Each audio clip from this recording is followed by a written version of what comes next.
ang milagro nga gihimo ni Hesus murag makapasiga gid sa atong mata kay porting ninduta tanawon tingali nga naghigda ang masakiton, paralyzed niya, inigsulti lang nga bangon, mubangon dayon niya, pasano dayon niya ang iyang gihigdaan. Ninduta ka tanawon ana no, ganahan mo mutanaw na. Mao na siya pertig yung ninduta niya, inighuman ana unsa may sunod, ni ko magpakita og milagro unsa may sunod. Ang nindot mutuo unta ta nga si Hesus mao ang Ginoo, pero ang resulta hinuon tungod aning paghimo ni Hesus og milagro, giplanuhan naman noon siyang patyon na perting patayan, nabitay sa krus. Unsang klasiha sa kasing-kasing sa tao nga ang tao nga naghimog maayo, nagtabang sa iyang isig katao, patyon manoon. Naka-imagine mo ana? Hindi man mo maningog.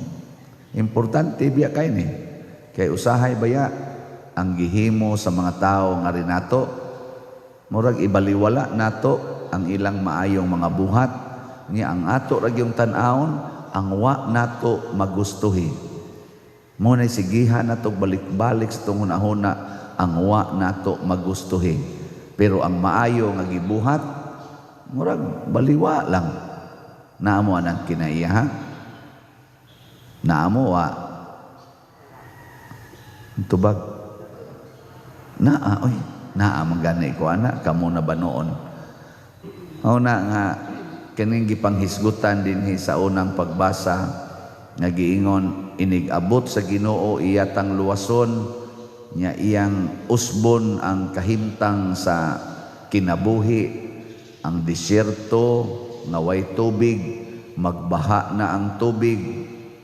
Nindot ana, ang mga masakiton, mga ayo, ang mga bakol maglukso-lukso na sa kalipay, kanindot ana. Nya gibuhat gina ni Hesus, nya kanisang mga Parisiyo, kani mga magtutudlo sa balaod, nagsigi sa silag basa aning gipanagna ni propeta Isaías. Ila ko ning gimemorize na gipanagna ba, pero ang pag-abot nas gipanagna nga mao si Hesus, iyang gipakita nga ang mga buta makakita, ang mga bakol maayo, ang paralyzed maayo. Oy, naglagot naman noon sila. Nga naman, kibaw mo ngano? Uy, ito ba? Wa mo kibaw? Wasag ko kayo kay baw, pero ako lang yung bana-banaon. Tungod kay dili sila ganahan mubiya sa ilang mga sala. Maglagot gyud sila basta ingno na sila ni Hesus nga biyain ang inyong sala. No, nay mo diha dapita. Kay mas gihigugma nila ang sala kaysa ilang kaluwasan. Daghan kay nato ingon ana. Oh. Absag kamo karon. Ingnon ta mo ron nga sala gid nang pagpangangkon og mga butang. Mangangkon ka ba nga imong yuta, imong balay, imong kwarta, sala gid na siya. Nya musugod na mo ron nga di na mo mangangkon. Nang mangangkon ka nga akong bana, akong anak, akong asawa, sala na siya. Kay imo naman, ikaw naman o itagiya noon. Kitang tanan mga sulugoon rabi ako nuta, matud pa ni Hesus, mga piniyalan. Ang piniyalan di gina mangangkon. Ana, nya kamo ron mangangkon mo. Oy, tubag.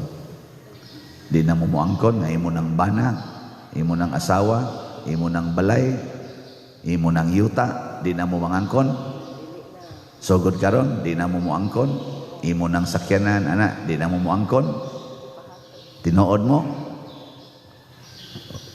Mo na mo tingog. Nabitay ni donate na tong slot din he. Ikas gawas nasod bang. Nga pa-picture gid siya kuno nako. Pa-picture jud ko nimo pader. Ikagi akong padawaton aning slots na akong i-donate kay sus gikan jud ko gawas pader. Magsigi jud kog tan-aw nimo. Nya kana yung imong ingon ayaw pangangkon. Wa na jud ko mangangkon pader. Ang ako gumbana pader, wa na ko ni angkon moingon kang Jesus ni. Kang Jesus ni, namatay akong bana pader. Nya pagkamatay sa akong bana pader, malinaw ra gyud kay ko. Kay niingon ra gyud ko, kang Jesus ka, kang Jesus ana. Nako kisa pa may dili nimo angkonon, imo igsuon, patay sa niya na imo igsuon. Aso ayaw angkon na imong bana, di ba patay na ikaw ma. Di bitay. Ikaw na sa masakito naman sa to iyang bana sa. Hasta sa kuno iyang bana. Sige mo kuno sila paminaw sa akong wali nga ay lagig ang kuna kang Jesus ning tanan, kang Jesus ni ana. Awa na jud kuno siya mangangkon garinobit ko kuno siyang balay karon ingon siya, Lord, imo maning balay, ako ning irenovate ha. Ana kuno siya. Ambot ka to, ingnon ko to siya nga ihatag ka nas pare imong balay. Basig mo ingon sa to, wa man mo ingon si Jesus pader nga ihatag nimo. Ay, mga buangon kita sa tanan, kusog kita mangangkon. Unya ang gusto ni Kristo biyai man ang tanan. So para sa parihaan ng nangangkon ang mga magtutudlo sa balaod nga sila ra gyud maoy authority. Kinahanglan sila maoy sulti, sila ra gyud mosulti unsay sakto. Muna inigingon nila adlaw ang igpapahulay, way mag-ayog masakiton. Gisupak man Hesus. Ingon mas Hesus, ako ang magbuot unsay buhaton sa adlaw ang igpapahulay. Patay dayo si Hesus. Ang ingon rong pari, ako'y magbuot unsay gamitan sa inyong kwarta. Sugot mo. Ingin ko ipalit nag-slot ka ng tanan. Palit mo. Tanawa, di ba dahil mong duko-duko sa mo pa'y galisod ta diri sige sang masiyar na niya slato okay, ikaw may ni-claim nga ikay magbuot niya kusog itang moingon din matuman ang imong pagbuot dinhi sa yuta maingon sa langit mao na atong kabuang hinoon kamo mga buutan manoon mo no kinsa maroy gabuot sa pag-atiman sa inyong balay ang Ginoo o ikaw kinsay nagbuot unsaon pagpadako sa inyong mga anak ang Ginoo o ikaw Ginoo di mo mamugos sa inyong anak nga mo eskwela di ninyo kasab-an aron lang yun mo answer anang module di ninyo kasab-an ninyong anak magsigig duwaan ng computer kasab-an sad pader kay usaon man sad mahimbos ang tapulan niya gasugo ang Ginoo niyo anak ang kasabi mao na siya pangutanan kang man sad anak ka ika na gabuot mao na magsige na kag kasala nyag badlongon ka ana masuko na ka patyo na nimo ang Ginoo niya kay ang pari may magsigig sulti patyon sa nimo ang pari unsaon man pagpatay di na ka mosimba ngadtos pare nasa na yaw-yawan na sultana ay na lang na adto lang tas laing pare tag kinahanglan sige hantag yaw-yaw pero nabiya say ganahan nga yaw-yawan mo na pasalamat sa ko nga daghan kayong mutuo sad nga yaw-yawan baka nang ingon nga ayaw na mo pangabit ayaw na mo pagsigi og pangangkon na magan iron ingon ako pader nagsigi gyud ko ron og hinay-hinay og panpan sa yuta skilid sa amo nako nganong nagpanpan man ka extension na nimo imong balay ing sa dioy akong himuong parkingan kay na di siya parking sa daan ni siya makonsensya sa kuan ang ingno nimo pader nga parking dias daan akong gihinay-hinayan rog panpan nako unsa sa kana kahinay no basig mo abot sa nagnapo ka tuig una pa na nimo magpanpan igo sa kang mamatay paspasi ayaw hinay-hinay kay haron dayon malimpyo dayon ang daan kanang nasa gyud mo tuo pero daghan kay mo ingon datoom ka ng pariya mao sa na si Hesus sige siya himog mga milagro pero dili ba ato pang milagro lang iya, sangyaw biya sad, naa ba siya gitudlo, nya di ba siya mag-usab-usab siyang gitudlo, gipatay gid siya. Muna kita nga nagsunod ni Hesus, dili na tingalita kinahanglan nga magpakamatay. Unsa may itong gikinahanglan nga dili unta mag-usab-usab ang atong desisyon nga mosunod tas Ginoo. Kay kun di ta mag-usab-usab, mahitabo dayon ang saad sa Ginoo dinhi kanato. Pananglitan, ikaw asawa ni saad ka sa imong bana nga sa kasakit o sa kalipay, nya ang imong sang bana ni saad sa dana, nya padayon mo ana, bahala nag nasakitan, bahala nag-away mo, bahala naghapit na mo magpinatyanay, nya imo gina siyang kuanon, imo gina siyang kaning puy-an. Ang resulta maka-experience yung kag kalipay. Ano bang kalipay ba nga di nimo ma-explain? Mao bitaw na inig kasal na ko aning renewals kasal niya 50 years ang ilang kuana, golden ba? Golden may tawagan ano? Ana? Golden ba na? Ana. Sos nindo talagi inig kasal. Agas gong luha usay, apil pa gong mga anak ug agas ang luha sa kalipay nga nakaabot og 50 years. Pero ang giagian sa perting grabiha, nangapangag pangipon sa kinulatahay, pero di yung biya. Kaabot yung 50 years, nindot po sa dining mapangag ta, niya gakos lang yapon. Nindot ay. Kanabang human sa kasakit na ay kalipay. Muna si Jesus, gipatay siya, human sa iyang kamatayon, naagi kaluwasan. Munang ang atong tubag sa Salmo, niingon ta diri, ang atong Dios moabot aron pagluwas kanato. Moabot lagi gid siya, ay kabalaka.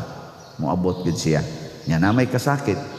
Matod pas unang pagbasa, busa, kamong mga sa to, mga luya nagtuhod, ang sabtig ingon dire, pagmaisog ug ayaw kahadlok nya kana kunong mga nangaluya na ang tuhod, tindog mo ug pagmalig-on kay moabot na ang Ginoo. Mao na nga mamauli na mo ngadto sa Jerusalem ug mag-awit sa kalipay, mulabay ra ng kasakit. Mao na bisag sakiton ta ay kahadlok, mulabay ra na siya. Ang importante, kamao kang mo sunod sa Ginoo. Abta na nga karon magpista ta sa mahal nga Birhen Maria karong sa December 8, Immaculate Conception. Si Maria giandam sa Ginoo aron maoy agianan sa kaluwasan. Pagkatao ni Maria, iya gid nang gipuy-an hangtod gyud didto lubnganan sa iyang anak. Lisod pagsabot nga kaluwasan unya namatay. Pero si Maria grabe gid ang iyang pagkamakanunayon. Wa gyud bisang usa ka higayon nga niingon siya din ani mahimo ana. Sige lagi siya ingon, your will be done, your will be done. Ana lagi na siya. Ninduta na no. Di kitunta mga usab ding ato mga pagtinagdanay. Hastang mga naong dili mga usab ana no. Karon daghan na kay mga naong nga usab. Hastagong gender mga usab na tungod sa pagsigi natog reklamo na di gid ni mao Lord, di ni mao magantos ko ani ug ako ning padayonon magantos ko ani. Hastang among bukasyon, ugma ra ba narabatay ordinahanan pagkadikon si Seminarian Charles basig dangtan sa na siya mga 5 ka tuig sa pagkapari, di ni pwede Lord nga di ko muhikap magantos ko ani, magantos mi ani. Labi nagmiingon sa tong iyang nainlaban nga, uy, I cannot live without you. Nya miingon sa Father Charles nga, me too. Patay ka niya. Nya di man ta gusto magantos. Sige. Supako lang din nato. Sabta lang ni Lord. Ana, no? Di na pwede muna iampo nato ordinahanan ra ba siya ugma. kuwang para batong gastuhono nato. So tabang sa mag-donate, naghapon nag-special collection ta sa para atong 110 nga balance.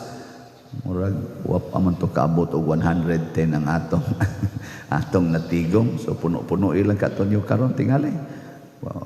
Ako pa ko makasubay ang nabutang bato dire. Wa man mabutang dire, ang gibutang slot raman. Atong halin sa slots ba. Niabot nag 2,840 ka slots. Pakpakan atong Ginoo. Ambot pila na katoy na tigong, wa man sad kusulti. Wa pa makwinta. Pero di na sa tingin ito muubo sa 50,000 ang atong nakwinta. So kuwangan na lang dito mga 60. Mga 60,000 siguro ang kuwang. Basin pag makakuha pataron. Ato mga online parishioners. Tabang lang murag hatag diha.